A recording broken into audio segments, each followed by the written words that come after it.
What's up, everyone? Locked on Bucks is on YouTube. On today's show, we're going to be talking legacy. We're going to be talking Giannis. Frank's here with me, of course. Let's get into it.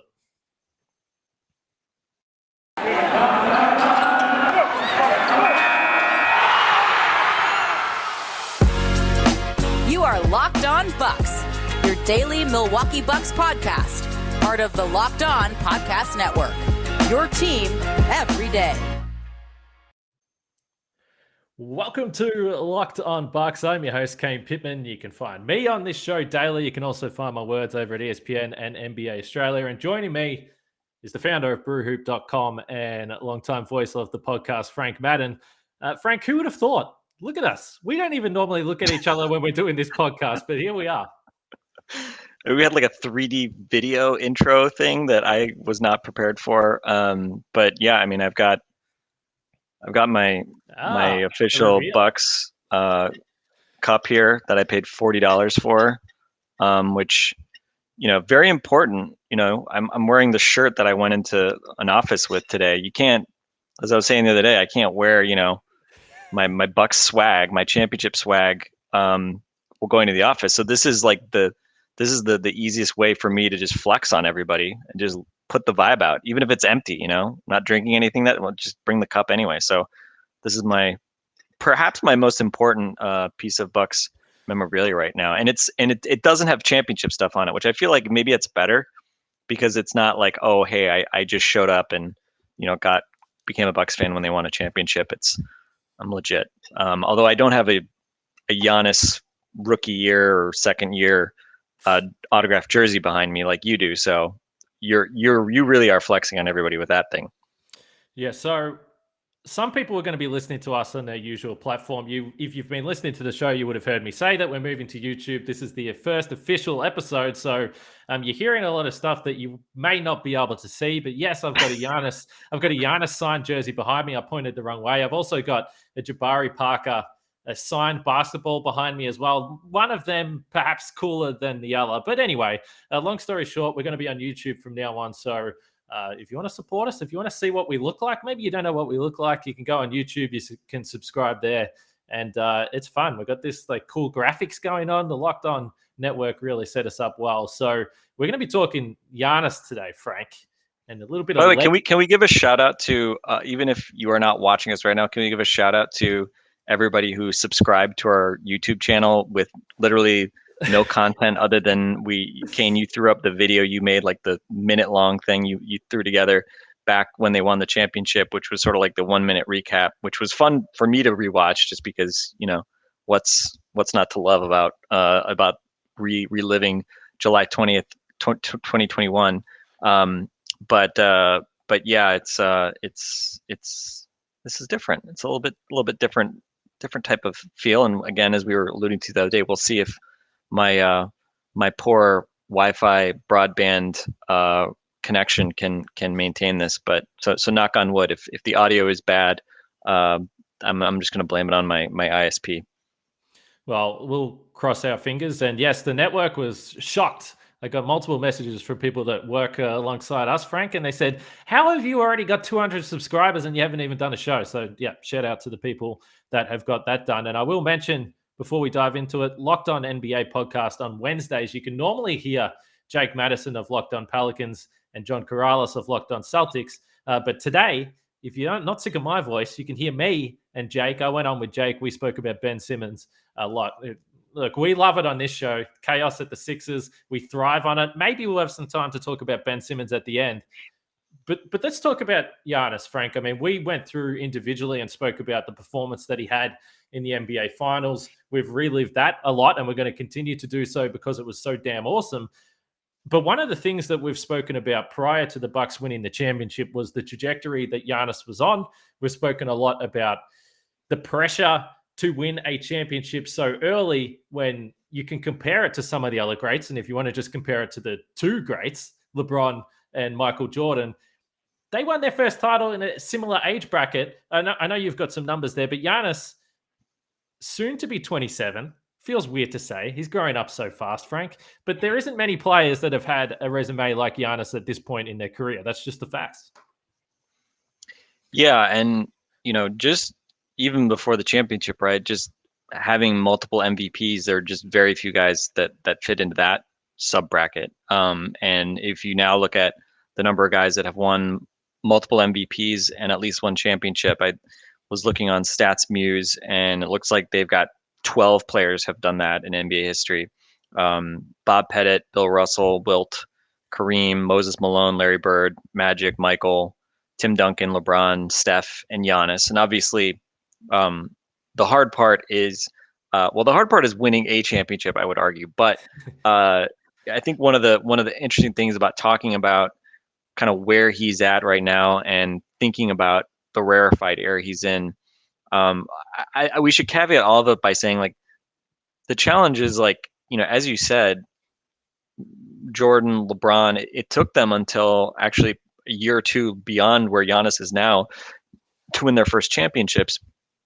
But those guys kept winning championships. LeBron obviously kind of chased championships. We obviously hope that Giannis doesn't do that and that the Bucks can continue to build contenders in Milwaukee. Jordan obviously didn't need to chase anything. In fact, he left the sport and at the peak of his powers, and then came back and won 3 more championships. So that's, I think, one of the important things to kind of caveat around this is that it's really hard to be where Giannis is right now. And then the hard part when you think about becoming, and we'll talk about kind of what his track is on, but to become one of those uber elite, all-time top 10, maybe better type of players, you got to keep winning championships in particular. That, I think we can talk about kind of what the next checklist items are. I think winning a third MVP would be an obvious one. But obviously winning a third MVP and multiple championships, at that point, again, the list of people that have done that becomes even shorter. So yeah, it's interesting to look at. And I think when I was looking at some of just the stats, and Giannis is kind of a weird, historically, he's in a weird spot because his 22 to 26 year, right? Like his last, call it 3-4 years, let's say 4 years, right? Have been just incredibly elite offensively and defensively and overall statistically. But obviously he didn't come into the league as, a number 1 overall pick who immediately is force-fed shots and puts up big counting stats, puts up big numbers right away. So he's kind of one of these weird cases where he came to the league very early. So on the one hand, he started accruing stats, right? If you're talking about career stats, things like that, he started accruing those stats actually, earlier than many, right? If you compare Kareem and Giannis through age 26 seasons, Giannis actually scored more points through his age 26 season than Kareem by about, I think, 60 points. It's really close. But obviously Kareem, played, I think, 5 years versus Giannis's 8. So, harder to compare it that way.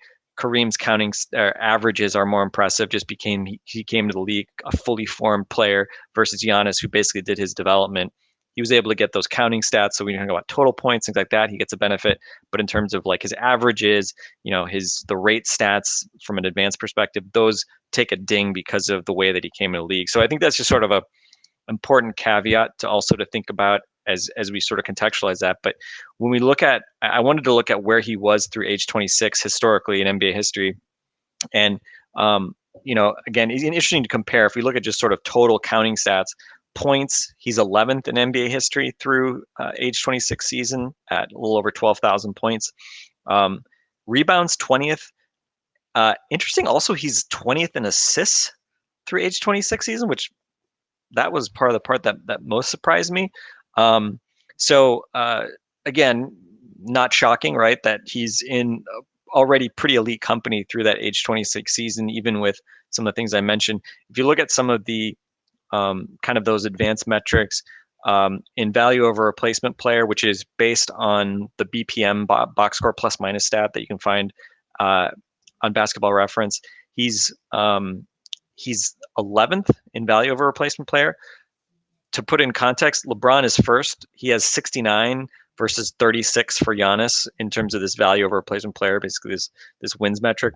And in win shares, LeBron, which is the Basketball Reference stat that they have, LeBron at 119, Giannis at 75, and Giannis is 20th in win shares as well. So I think in many ways it just makes you appreciate how incredible and how quickly LeBron ascended. I mean, he was putting up just monster numbers almost from the get-go as an NBA player coming into the league right out of high school.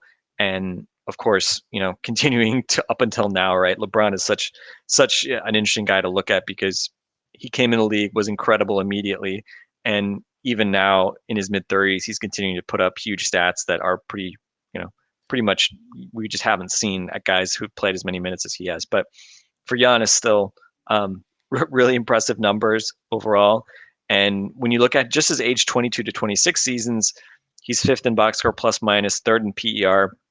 So again, if you kind of cherry pick, some of those his kind of really strong years, if you kind of throw out his kind of development years, and that gives you maybe a better reference point against kind of old time players that played actual 3-4 years of college.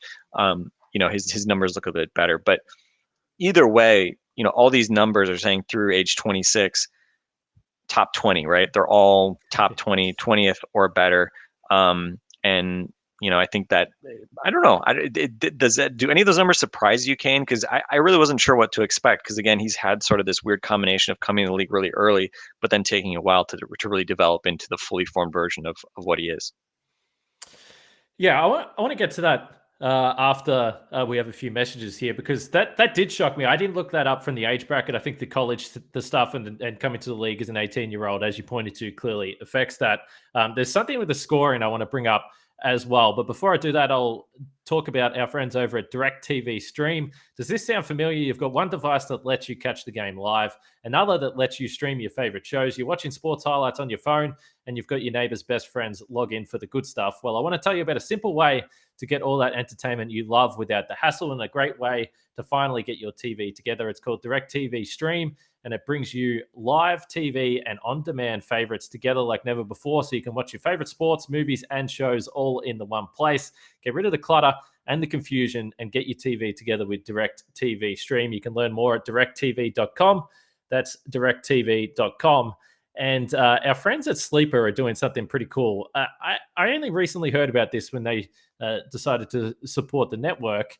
And as someone that hasn't exactly always been locked into fantasy basketball, this has got me interested. In 2018, the fantasy sports experts at Sleeper realized that fantasy basketball was broken. Games were being won and lost based on whose players had more scheduled games that week. It made no sense and required very little strategy. So in 2020, Sleeper released a brand new way of playing fantasy basketball. It's called Game Pick, and it's only available on Sleeper. In Game Pick, owners pick a single game per week for each starter to count towards their team's total score, ensuring an even number of games played between opponents. This helps in a number of ways, and even the time that you have to put in, which has always been the detractor of me, a deterrent of me playing fantasy basketball. So Sleeper cracked the fantasy basketball code. If you play fantasy football, if you prefer building out a weekly strategy versus daily busy work, you're going to love Game Picks. Download the Sleeper app and start a league with your friends today. You will not be disappointed. So speaking of our friends at Sleeper, as we get back into it, Frank, I mentioned this. If you had one game to pick for the week and the Bucks were playing the Houston Rockets, perhaps the Boston Celtics, and who knows, the Lakers, I'm pretty sure you'd be picking Chris Middleton versus the Celtics, I think, in that situation, and you feel pretty good about your matchup for the week. But speaking of scoring, I was writing something over at NBA Australia the other day, and it was just a really simple, how long until LeBron overtakes Kareem in the scoring? And that was when I was looking at the scoring of LeBron, and you really, as you said, started to appreciate how consistent he's been. And he's missed some games over the last few seasons for sure, but his averages haven't really moved. So basically, he hasn't been under 25 points per game since his rookie season. And we're talking 18 years in the league now. And even his rookie season, I think it was like 24.5 or something like that. So LeBron is probably, if he stays healthy, going to top 40,000 points. I mean, he's going to do that, which is just absolutely absurd. Giannis isn't going to get anywhere near that, and that's probably what makes Kareem so incredible. The fact that he had such a distinguished college career and then went on to still play 20 seasons in the league and score that many points. So Giannis already been in year 8. the one stat that he's not going to catch people in is going to be scoring. And I don't know how much impact that actually has. Like, I don't think there's anyone out there that really cares about the fact that Michael Jordan is the fourth leading scorer and not the top leading scorer. As you pointed to, he walked away from the league. But for Giannis, the championships obviously is going to be one thing, but I think that's what the title has unlocked for him as well. I think now everyone accepts that he's back in the MVP race. And if you look at his numbers last season, let's just say the Bucks won the title in 2020, hypothetically, he probably would have won the MVP last year.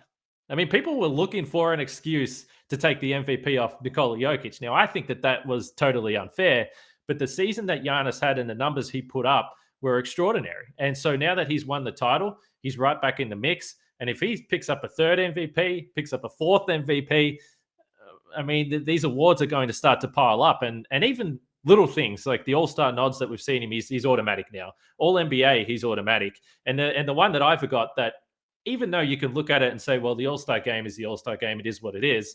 All the greats have the All-Star MVPs. He picked up that last year as well, which I completely forgot until we saw a social post. I believe it was from the NBA accounts here in the last couple of days.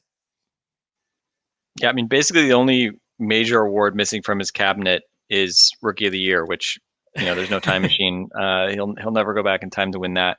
But as I pointed to, LeBron didn't win Most Improved, and neither did Michael Jordan. Now, it's not their fault that they were too good to win that award. They're too good, yeah. But they didn't get it.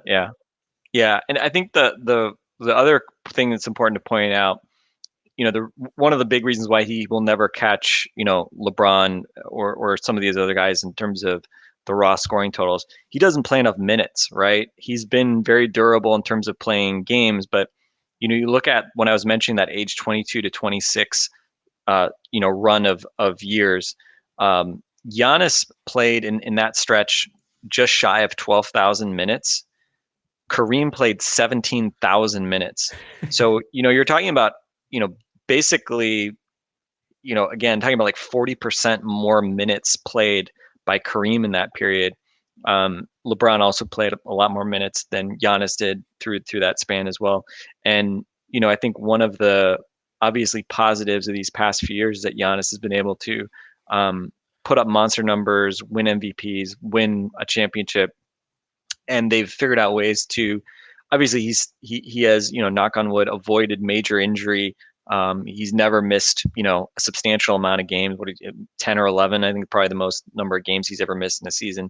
But he just doesn't play a ton of minutes, right? So missing, you know, a normal number of games each year, and then only playing, you know, in his MVP year under 31 minutes per game, which is absurd. And even in now the, you know, a heavy load season last year where he's just, you know, in that 33-minute range, it's just hard to compare that to, you know, the days of past when guys were averaging, you know, I mean, Tim Duncan, right? You think of Greg Popovich and what sort of he revolutionized in terms of some of the load management and not playing his guys, you know, that Spurs team that won the championship, I guess 2014, they're the only team I could find looking back in history that didn't have anybody over 30 minutes per game. Well, look at Tim Duncan's early career years. He was at 40 minutes per game every year. So it's not like, you know, Pop and the rest of the league, you know, have been doing this for a very long time. It really was in kind of those mid to late 2000s where you started to see some guys start to moderate their minutes a little bit. But even so, I mean, you know, a lot of the great players, like James Harden's a good example. Right? I mean, Harden had played huge minute loads throughout his time in Houston. And so with Giannis, I'm not complaining. But, you know, again, just when you think about what it's going to mean for his long-term sort of statistical legacy, yeah, I mean, the fact that he's playing 32, 33 minutes on average rather than 37, 38, it will matter in terms of some of the counting stats. Hopefully it will help in terms of some of his like rate stats and, you know, some of the per minute numbers that he has, which are pretty mind boggling. But in terms of, you know, again, just total points, total rebounds, things like that, it's just going to take a little bit longer to get to some of the levels, especially because you look at, you know, especially in Milwaukee, I think embedded in this conversation, you know, when does Giannis become the greatest Buck of all time? I think he's just behind Kareem at this point in terms of like Buck's legacy. Now, of course, we can say who is the most beloved Buck of all time. clearly there's no Giannis. Okay, Giannis. There's no comparison. Obviously, I'm not saying that Giannis will not be the greatest buck of all time. But if you look purely at the numbers, he's still, whatever it is, maybe like a season and change behind Kareem, probably, in terms of catching him on points, and some of the other kind of counting stat type numbers. And then, again, I think Kareem had three MVPs in Milwaukee, one championship. I think if Giannis can win that third MVP, he's going to catch him in terms of all of those other statistical categories. Then, again, only a matter of time before he catches Kareem's Milwaukee legacy. And then, yeah, I mean, he can put his sights on much bigger things in terms of, again, I think absolutely top 10 type of career is certainly in play. And a lot of it just comes down to, can he win 3, 4, ... MVPs? If he were to win 2, or dare I say 3 MVPs or championships in a place like Milwaukee, then I think it would actually be a really interesting debate. Like, let's say, for sake of argument, if LeBron retires with 4 championships, and I think he's got 4 MVPs, if I remember correctly. If Giannis wins 3, 4 MVPs and wins, for the sake of argument, 3 championships in Milwaukee, I think in a lot of ways you would value those certainly more highly than LeBron's Heat championships, right? Just because of the circumstances of having to go to Miami, team up with the other superstars to win it. So hopefully in a few years we will have that conversation. We're kind of getting way ahead of ourselves, but that's the sort of kind of thinking. That's sort of the bar when you think about becoming not just a top 20, 15 type of player, which I think he's very much on course to becoming, but going even beyond that, right? To be a top 5 player, what does that mean? Well, you have to really be elite for a long time, and you have to be at that absolute sort of apex level in terms of MVPs and championships. So just going back to something you said a little bit earlier, when you look at the minutes, and would I prefer Giannis to play 38 minutes a game, but maybe his career is cut a couple of seasons short? I think I'm happy with the trajectory. The only argument I guess I would have, and someone like you might have, Frank, if he's playing those 36 minutes, 37 minutes, we're going to do the over and unders before the season starts at some point. We'll be able to get him over the 30 point per game mark, which we know would be a massive moment for you. We've got one more segment to go here on the show, and we're going to continue this conversation. We were going to talk about Ben Simmons, but we'll shelve it. That is a big enough conversation in itself. Before we get to that, this show is brought to you by Built Bar, the world's best tasting protein bar. You guys know I love Built Bar. We've been celebrating freedom of choice with Built Bar for a long time. My favorite's still the coconut, but when you talk to a Built Bar fan, they're definitely passionate about their favorites. If you don't know the Built Bar flavors, just head to built.com and you'll be able to check them all out. The bars are healthy for you. We know that. Only 17 to 18 grams of protein, calories ranging from 130 to 180, only 4 to 5 grams of sugar, and only 4 to 5 grams of net carbs. So go to built.com and use the promo code LOCKED and you'll get 15% off your order. Use promo code LOCKED for 15% off at built.com, and then jump across to betonline.ag. The football's back. The Packers are winning again. Everyone's happy. Aaron Rodgers is throwing shade at everyone. We love to see it. And as always, BetOnline is your number one spot for all the pro and college football action this season, with a new updated site and interface, even more odds, props, and contests. BetOnline.ag continues to be the number one source for everything football. Head to the website or use your mobile device to sign up today and receive your 100% welcome bonus. That's double your initial deposit just for signing up. Don't forget to use the promo code NFL100 for that. That's BetOnline, your online sportsbook experts. By the way, I always hear you and Justin talking about your favorite flavors. I'm also team coconut, I think. Yeah, come on. It's very divisive. I feel like I'm generally like a peanut butter, like any type of snack type stuff.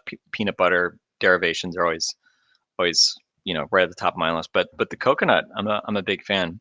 I would say that the ones that seem like they're ice cream flavors, those are not as interesting to me. Like cookies and cream, mint, less interesting. Things that sound like regular candy bars, sign me up. That's my spot. So me and Justin Garcia are Team Coconut, I guess. Well, he's anti-coconut. Wait, he's anti. Oh, okay. I'm sorry. Yeah. But I'm sorry that I mistook you and for Justin. I love coconut, and it's good to know that you're paying attention to the ad read I just did. That's fantastic. And you're always crunching on something when we jump on, and I never normally see it. So this is another benefit of YouTube. I'm going to see all your snacks you're consuming while I'm talking rubbish on here. I guess the only other question, or the only last question I had when it comes to Giannis is, I think, let's say Giannis decided tomorrow, and I'm not trying to alarm anyone, but let's just say Giannis decided tomorrow, I'm just gonna do a world tour. I'm gonna walk around the world for the next multiple years with the Larry O'Brien Trophy. As we have a dog, we have a guest. He's now trying to eat Frank's glasses. But if Giannis decided, I'm out, I'm not playing again, I think it's safe to say he would be a Hall of Famer. I think we could agree with that. No doubt. Which brings me to the point. Where's the floor for Giannis all time? Let's say if he didn't play, and I know this is always a moving conversation, but the NBA is going to be releasing their NBA 75 for the 75th year anniversary, the top 75 players. I think everyone expects that Giannis is going to be a part of that. And it's kind of a crazy conversation to have. And again, it's amplified by the fact he just did win the title. But where's the floor for Giannis? I mean, I hate your premise on general principle because it forces me to, think of what happens if he retired tomorrow. That's a good question. I mean, like the guy I always think of, the guy who always gets raised in these types of things, ironically, is Derrick Rose, even though he's still playing. But a lot of times people talk about him in the context of MVP winners who probably are not Hall of Famers. So Giannis obviously very different. He's already sustained his elite level a fair bit longer than Derrick Rose did, and he's won 2 MVPs. By the way, Derrick Rose I don't think should have won his one that he got, but that's neither here nor there. And he obviously has the Finals MVP, and just on a different level. That's a good question. I mean, I remember the 50th anniversary team. That shows you kind of how old I am, in the 90s.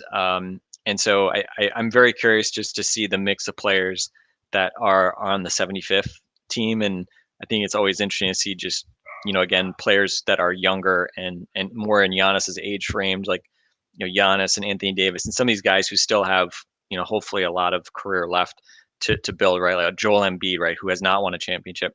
To see just like how many of those guys actually make the cut versus how many are given the kind of like, go do some more stuff before we acknowledge you in this way.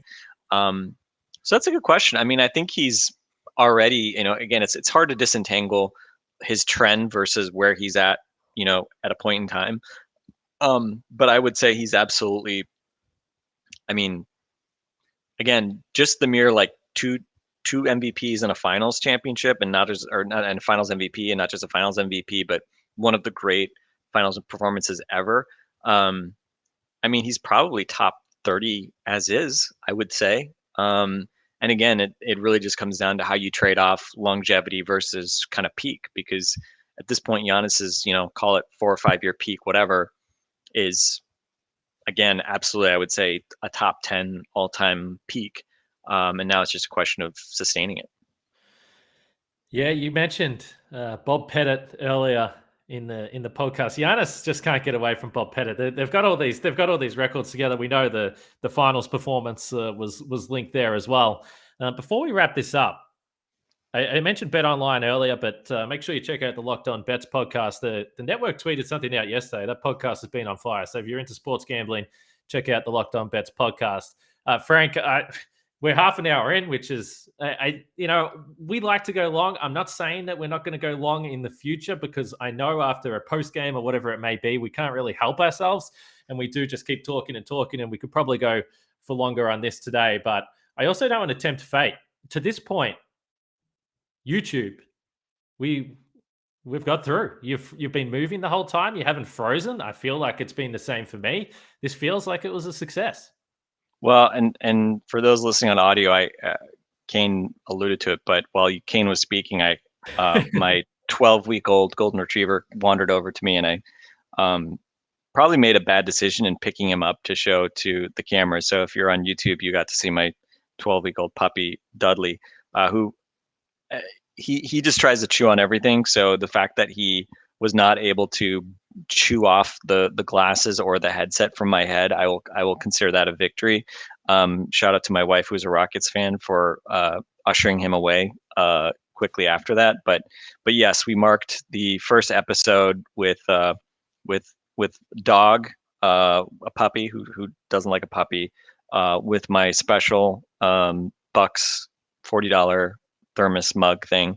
And if people listened last week, I alluded to some of my Buck swag, including one piece of clothing which I said I would never really get any use out of. So here's my Buck snapback, which if you're watching on YouTube, I put it over my headset so it looks just totally ridiculous. And you're seeing why I would never wear this in real life, Kane. It looks like I'm wearing a helmet right now. It's just a preposterously shaped thing. So anyway, but yes, I put that on a shelf somewhere right there. Yeah, I mean, it's a perfect shelf item, and we discussed this last week, how much money you've spent on Bucks championship merchandise. So maybe every time we do a podcast, you reveal another piece of merchandise that you've got. I don't know. We could go down that path. And Dudley, shout out to Dudley. Like all Dudleys, a pest. This Dudley does not support Jason Kidd. I will raise him right. He will not support Jason Kidd or be an assistant with the Dallas Mavericks. But yeah, shout out to my dog, and shout out to my dog for not chewing on my face during a podcast. That would have been a bad omen. There he is. He's barking. He's not happy. He'd like us to keep it under 30 minutes. Well, we will wrap it up there, and we've been showing a lot of love to the people watching us on YouTube, but to the original listeners, we love it. You got an email the other day, Frank, and the name is escaping me just now because I don't have the email up. But it Natalie. was Natalie, but it was a new listener. So Natalie, if you're listening to this podcast, you gave an idea about doing a salary cap explainer. Frank is the man to do that. So love the message. Appreciate you coming on board, and we're going to do that because I'm the same. I'm the same as you, Natalie. Sometimes Frank says things and I just nod my head and agree and then just let him keep going. And but I think that's a good idea. So we'll try and knock that out before the season starts. Media Day is on Monday. Got the email today. Media Day in just a couple of days. So things are going to be fun. It's going to be a fun couple of weeks. Preseason basketball in just over a week as well, or 2 weeks' time. So it's going to be good. You can catch us wherever you get your podcasts on YouTube now as well. Thanks again for joining us today. For Frank and myself, we'll catch you guys tomorrow.